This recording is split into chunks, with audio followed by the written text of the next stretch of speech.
G'day, this is Peter Anthony with Module 5 in Storytelling for Senior Marketers. And in our final session today, we're talking about how to have the courage to tell more stories. At the end of the day, you might know you've collected lots of stories, you can craft them, got all the storytelling elements here that you can use, but you just haven't got the courage to really start using them. So how do you find more courage? When you think about the courage as a marketer, one of my famous leaders or favourite leaders is Brene Brown. You might have heard of her. Check her out on YouTube. She's got some awesome TED Talks and wrote a great book called Dare to Lead.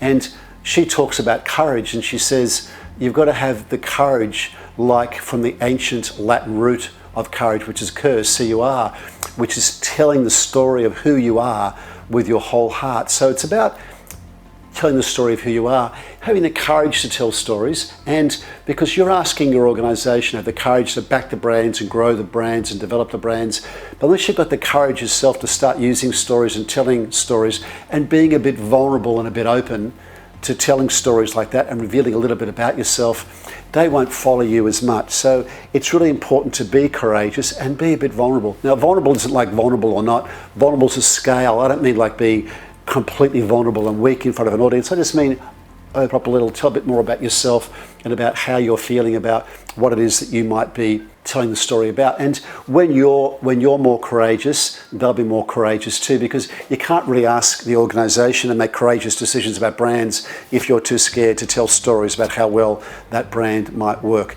And when we talk about courage and vulnerability, a lot of this is really about being more authentic and connecting better with your colleagues, both internally and externally. And when you think about being vulnerable and being authentic, this gets to how you're delivering stories too and how you're communicating with them. And this is that courage to be yourself, to be a bigger, more amplified version of you. And whether you use hands, use slightly bigger hands, strong eye contact, make it a bit stronger. Just be a slightly more amplified version of you. In the old days of storytelling, we're all taught to do things the same way, very mechanical gestures, very mechanical eye contact, very mechanical movement.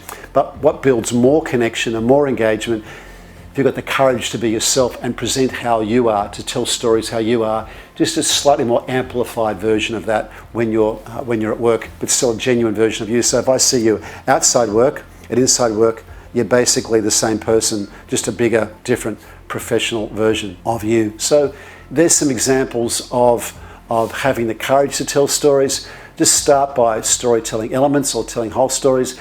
And as you get more courageous and get more bold, you'll find mighty forces will come to your aid and your life as a marketer will change dramatically. There's some ideas on how to have the courage to tell more stories in your role as marketer, having the courage to lead your brand, be that brand ambassador, drive and lead that brand forward. And I thank you for listening to me here today. I look forward to you taking these ideas forward in your marketing organisation for your brands. And until next time, this is Peter Anthony saying bye for now and tell more stories.